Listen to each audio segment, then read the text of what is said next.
그분이 한 달에 급여가 200 정도였는데 지금은 200억이 됐죠. 궁금하잖아요, 저도. 어떻게 100억을 모으셨어요? 네. 어떻게 이 나이에 200억을 찍으셨어요? 네. 이런 걸 물어보면서 Excuse me. 안녕하세요. 미국 회계사 한아름입니다. 안녕하세요. 이엘세무회계 대표를 맡고 있는 김경환 회계사입니다. 회계사님 어떤 분야를 좀 전문적으로 일하고 계세요? 저는 이제 원래 회계법인에서 다니다가 네. 이제 개인으로 나와가지고 이제 세무사무소를 꾸려서 일을 하고 있는데 코인 쪽으로 유명한 인플루언서 분들 계시고 NFT 좀 만드신 작가분 중에 조금 이름 있는 분들도 네. 계시고 블록체인 쪽 위주로 제가 많이 세무 업무를 보고 있고요. 그런 분들을 좀 통칭해서 웹3에 있다라고 저희는 표현을 합니다. 저 이런 거. 웹3 들어봤어요. 좀 설명해 주실 수 있을까요? 그때 왜 우리 엄청 옛날로 돌아가 보면 클릭 같은 거 잘 안 되고 그냥 화면에 보이는 것만 그렇죠. 볼 수 있게끔 그렇죠. 리드만 있었던 그런 걸 웹1이라고 하고 웹2는 그 이후에 P2P 같은 거 하면서 업로드도 하고 다운로드 받고 글도 쓰고 댓글도 달고 그런 걸 이제 웹2라고 총칭을 하고요. 네네네. 웹3는 뭐냐면 거기다가 소유의 개념까지 추가가 된 거라고 네네네. 보시면 돼요. 어떻게 보면 지금 유튜브가 그런 거잖아요. 유튜브는 웹2에 적절한 예고요. 아, 네네네. 그러니까 1억짜리였어요, 플랫폼이. 네. 근데 저희가 막 같이 활동을 열심히 해가지고 플랫폼이 한 100억짜리가 됐다. 네.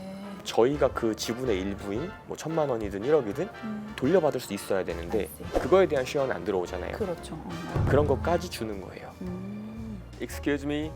제가 블로그나 이런 걸 예시를 들었는데 금융을 대표적으로 예를 들 수 있어요. 네. 예를 들면 우리가 은행을 가서 네. 예금을 맡기고 이자를 받고 네. 그러면서 은행이 그 예대 마진을 가져가잖아요. 요 역할을 은행이 아니라 사람들이 많이 모여가지고 네네네. 자기들이 은행 역할을 하면서 거기서 발생하는 예대 마진의 일부를 가져가는 걸 디파이라고 표현합니다. 아, 네네네. 그럼 그걸로 혹시 그 수익을 실제로 벌어들이는 사례가 있을까요? 가장 쉬운 사례를 예를 들자면 업비트 제일 많이 쓰잖아요. 우리나라에서 네. 비썸 네네네. 업비트 코인을 많이 쓰는데 비트코인이나 이더리움 같은 거를 이제 예치를 하게 되면 네. 수익률을 뭐 5%, 10%, 그 다른 코인들을 30%, 50% 이렇게 줘요. 네. 근데 그 이유가 어떻게 되는 거냐면 GDP 한 136위 정도 되는 루안다 프랑이라는 화폐가 있어요. 네. 루안다 프랑이랑 달러랑 비슷하거든요. 네. 제가 1프랑 가져가서 1달러 주실래요라고 하면 선뜻 주시기가 어렵잖아요. 그렇죠. 이 루안다 프랑을 어떻게 뭐 활용하기도 어렵고 그렇죠. 나도 다시 이걸 바꿔야지 수익이 되는데 맞아요. 그래서 1프랑 받아서 0.5달러만 줄게 뭐 이런 식으로 하잖아요.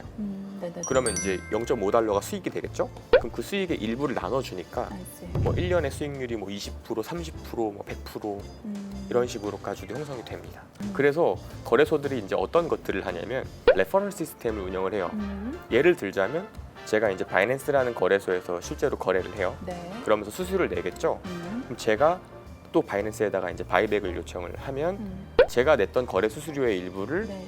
제 레퍼럴로 받을 수 있어요. 그걸 셀퍼럴이라고 표현을 하는데 거래소를 내가 키워주면서 내가 낸 비용의 일부를 다시 돌려받는 거죠. 그러면은 셀프라고 지금 표현을 하셨는데 그거는 원타임으로 뭐 받고 이런 거보다 지속적으로 계속 몇 프로 이렇게 정해져서 들어오는 거예요? 그렇죠. 어. 그래서 요새 국내에서는 좋은 시스템이네요. 되게. 레퍼럴을 하셔서 수입을 많이 버신 그런 뭐 유튜버들이나 이런 분들 있잖아요. 그렇죠. 이런 분들에 대한 과세 사례가 조금 많아요. 코인은 지금 과세가 안 된다라고 생각하시는 분들이 많으시고 맞아요. 2025년도부터는 과세가 될 것이다 라고 생각하시는 분들이 많으신데 정말 순수하게 매매를 해가지고 수익을 벌었다라고 하면 비과세가 맞아요. 네. 근데 아까 제가 말씀드린 것처럼 레퍼럴을 통해서 다른 사람이 막 거래해가지고 발생한 수익이 나한테 일부 온다라고 네. 하는 거는 이건 사업소득으로 지금도 과세가 아, 그렇구나. 되고 있고요. 뭐 최근에 이제 뭐 국회의원들과 이슈가 됐던 에어드랍이라고 해가지고 내가 코인을 그냥 가지고 있는데 이걸 가지고 있는 사람에게 다른 코인을 막 얹어주는 경우가 있어요. 그럼 그 다른 코인에 대해서는 취득가가 없잖아요. 네. 그러다 보니까 그거는 증여세로 지금도 과세가 아. 되고 있습니다. 사업소득이라고 하셨는데 그럼 사업소득 원천 징수라는 게 발급이 되나요? 사업소득 아니면, 원천징수가 발급을 해야겠죠, 본인이.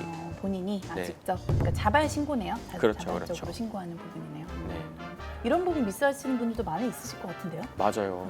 그래서 조금 유명한 분, 유튜버 분도 지금 세무조사 받고 계신 분도 계시고 너무 잘 아시겠지만 상속증여 같은 경우도 네네네. 우리나라 같은 경우에는 그냥 어떤 재산이든지 간에 세금을 부과하기 때문에 그렇죠. 상속증여세는 피해갈 수 없다라고 피해갈 수 없죠. 보시면 될 것 같아요. 그러면 이제 과세가 된다라는 가정하에 이거에 대한 세금 처리는 어떻게 해야 되는 거예요? 국내 같은 경우에는 아까 말씀드렸지만 일부분에 대해서는 세금 신고를 해야 되기 때문에 보통 저한테 연락을 주시면 그 지갑들하고 거래소 리스트업을 다 해서 어떤 부분 어떻게 신고해야 된다라는 걸 가이드를 드리는 역할을 하고 있어요. 사실 신고 자체는 별로 어렵진 않은데 네. 가이드를 해드리고 온체인 데이터를 보고 분석하는 작업이 좀 어려운 것 같아서 그런 부분은 이제 제가 진행을 하고 있습니다. 아, 진행하고 계시구나. Excuse me. 오늘 저희 김경환 회계사님 모시고 저희가 좀 얘기를 나눠봤는데요.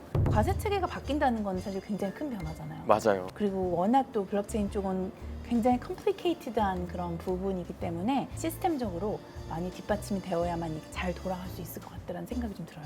네, 맞습니다. 알겠습니다. 그래서 매매 기록 같은 걸 좀 미리 준비해 놓는 게 되게 필요한 것 같더라고요. 그런 진짜 시스템 많이 나올 것 같아요. 제가 봐도. 네, 제가 지금 만들고 싶어서 그래요? 열심히 준비하고 있습니다. 아, 네네, 너무 잘 됐네요. 그때쯤 되면 케이오스가 오지 않게 음. 좀 잘 진행이 됐으면 좋겠어요. 네.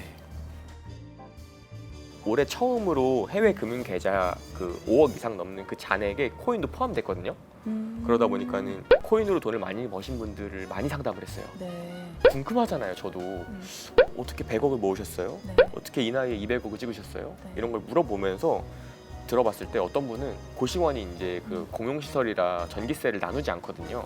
그래서 그 고시원 전기 가지고 채굴을 했대요. 근데 그 채굴 열기가 너무 뜨거워가지고 고시원에서 잠을 못 잔다고 하더라고요. 본인은 찜질방에서 자고 채굴기 24시간 돌려놓고 그분이 한 달에 급여가 200 정도였는데 그분이 지금은 200억이 됐죠. 뭐 그런 사례들도 있어요.